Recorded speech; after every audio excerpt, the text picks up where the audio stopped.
Hello students, आज हम बात करने वाले हैं सब मैट्रिक्स ऑफ अ मैट्रिक्स के बारे में। ठीक है, मैट्रिक्स के बारे में आपको पता है, ऑलरेडी चैनल पे काफ़ी सारी वीडियोस अपलोड हैं। आज हम बात करेंगे जब एक सब मैट्रिक्स के बारे में हम बात करेंगे। ठीक है, अब सब नेम इम्प्लाई कर रहा है, यानी कि जब मैं एक मैट्रिक्स से कोई और मैट्रिक्स निकाल लूँगी, ठीक है, और जो इसकी क्या करती है, प्रॉपर्टीज़ को रखती है, उसे मैं क्या कहूँगी, सब मैट्रिक्स। अब सब मैट्रिक्स होने के लिए कौन सी प्रॉपर्टीज होनी चाहिए उसके बारे में हम बात करेंगे और उसके कुछ रिजल्ट, इम्पॉर्टेंट रिजल्ट्स के बारे में बात करेंगे। ठीक है, ओके। सबसे पहले इसकी डेफिनेशन देखिए, फिर मैं उसे क्लियर करूंगी। A matrix obtain by living zero और द मोर रोज। ठीक है, यानी कि वो किसको छोड़ दे, या तो एक भी रो को ना छोड़े, ठीक है, या फिर सबको छोड़ दे। ठीक है, या हो सकता है कि दो को छोड़ दे, एक को ना छोड़े। सिमिलरली फॉर द कॉलम, और उनमें क्या कर दे, चेंजेस कर दे। ठीक है, like changes in the sense, ऐसा नहीं है 4 की जगह 3 कर दोगे, आप नंबर ऑफ रोज या नंबर ऑफ कॉलम्स को क्या कर दोगे, कम कर दोगे। ठीक है, जैसे अब एक मैट्रिक्स में एग्जाम्पल से आपको बताती हूँ। ए 1 2 3, ओके, 4 5 6 7 8 9, मैंने ये ले लिया। ठीक है, अब इसकी सब मैट्रिक्स मुझे देखनी है। मान लीजिए ये लिखा है 1 2 8 9। अब 1 2 तो ठीक है, बट अगर मुझे इसके साथ सब मैट्रिक्स बनानी थी तो या तो मुझे ये लेना चाहिए था या ये, बट मैंने कौन सा लिया, 8 और 9। So this is not a सब मैट्रिक्स, ये इसकी सब मैट्रिक्स नहीं होगी। अगर आपके पास ऑप्शंस गिवन है, किस तरीके से उसे चेक किया जाएगा वो मैं आपको बता रही हूँ। फिर आपको बोल दिया जाए 7 8 1 2, अब फिर वही चीज। ठीक है, ये आपका 7 8, ठीक है, और ये आपका 1 2। ओके, अब इसमें क्या है, नो रिप्लेसमेंट इज अलाउड। अब आप कहोगे कि मैम तो हमने 7 8 1 2 ही लिया, लेकिन देखिए ये हमारे पास R1 है, ये R3 है। ठीक है, हमने R2 को स्किप किया है, तो इट मीन्स ये जो है, ये वाली टर्म, ये आपकी किस कहाँ जानी चाहिए थी, ऊपर जानी चाहिए थी। It means no replacement allowed. Sub matrix में रिप्लेसमेंट अलाउड नहीं होती है।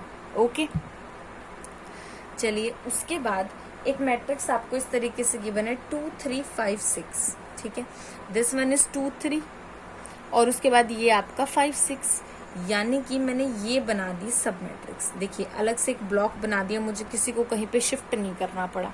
तो ये जो 2 3 5 6 है, ये आपकी क्या है, सब मैट्रिक्स है।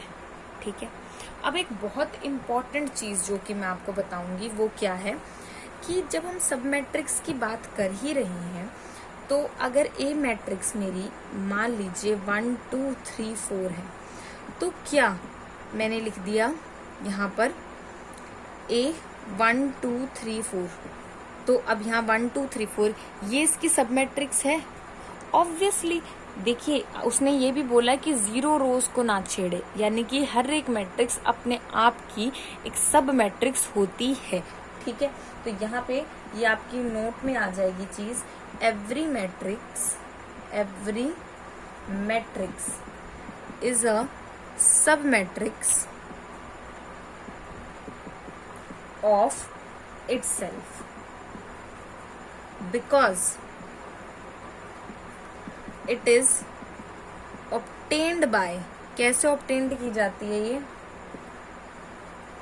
लिविंग नो रोज, और वी कैन से 0 रोज एंड 0 कॉलम्स।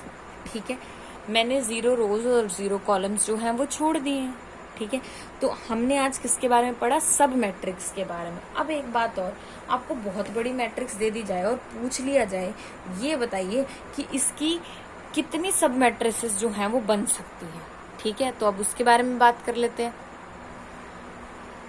अब how to find the number of sub matrix, कैसे हम निकाल सकते हैं। ठीक है, मैं यहाँ पे लिख रही हूँ कि if A is a matrix, A कोई मैट्रिक्स है जिसका जो ऑर्डर है ना हमारे पास वो कितना है, m क्रॉस n है। ठीक है, whose each element is distinct, ये भी लिख देती हूँ, whose each element is distinct, वो क्या है, अलग अलग है, ठीक है। Then number of sub matrix, जो आपकी नंबर ऑफ सब मैट्रिक्स है किसकी, ए की, ऑफ ऑर्डर, अब यहाँ पर जो ऑर्डर है वो i क्रॉस j है, यानी कि मान लीजिए 4 क्रॉस 4 और आपसे पूछ ली जाए 2 क्रॉस 3 की मैट्रिक्स कितनी बनेंगी, वो बताइए हमें। तो ठीक है, r तो हमने लगाना है कम्बिनेशन, और उसके लिए फॉर्मूला रहेगा MCI cross NCJ। 1 less than equals to i less than equals to m रहेगा, and 1 less than equals to j less than equals to n रहेगा। This one is the formula for the distinct, ठीक है। Distinct के लिए मैंने बात की कि मान लीजिए ए कोई मैट्रिक्स है, ठीक है, और जो ऑर्डर ऑफ ए है वो है 4 क्रॉस 3 और सारी की सारी एंट्रीज डिस्टिंक्ट हैं। एग्जाम्पल के साथ बता रही हूँ मैं आपको। अब आपको क्या करना है, 3 क्रॉस 2 की क्या करनी है, सब मैट्रिक्स आपको निकालनी है। कॉम्बिनेशन आपको होपफुली सॉल्व करना आता ही है, ठीक है। तो ये आपकी कितनी हो जाएगी, 4। अब मुझे 4 में से कितनी रो सिलेक्ट करनी है, 3 इंटू 3c2, तो ये आपका क्या हो जाएगा, answer. This one is your answer, okay. अब total number of sub matrix, जब डिस्टिंक्ट एंट्रीज हैं तो आपके पास total number of sub matrix जो हैं वो क्या रहेंगी, अब उसके बारे में भी थोड़ी सी बात करते हैं। Total number of sub matrix वो हो जाएंगी आपकी sigma j is equal to 1 to n, i is equal to 1 to m, MCI cross NCJ, और वी कैन से 2m-1 और 2n-1। ये रहेंगी आपकी क्या, total number of sub matrix. ये बात आपको ध्यान रखनी है, ये आपकी क्या है, total number of sub matrix, ठीक है। यहाँ पे आपका क्वेश्चन जो है वो गलत नहीं होना चाहिए, ठीक है। तो इस तरीके से आपको क्या करना है, इसे सॉल्व करना है।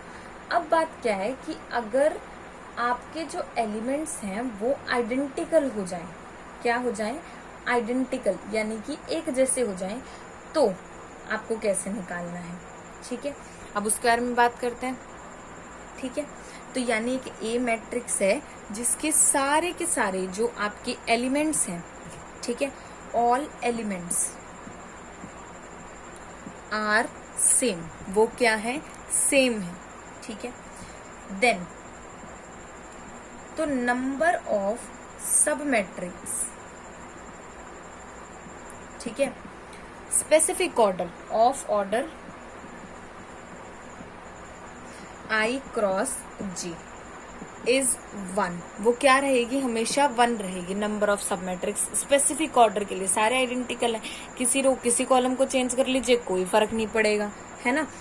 और total number of sub matrix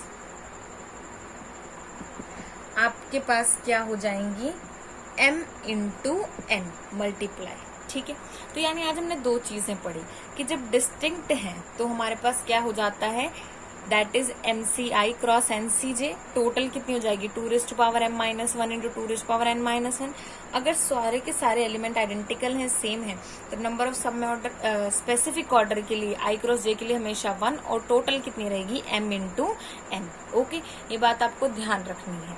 तो this is your sub matrix, how to find the total number of sub matrix. दोनों ही केसेस मैंने आपको बता दिए हैं, ओके। नेक्स्ट वीडियो में बात करेंगे एक और इम्पोर्टेंट टॉपिक के साथ। Thank you so much.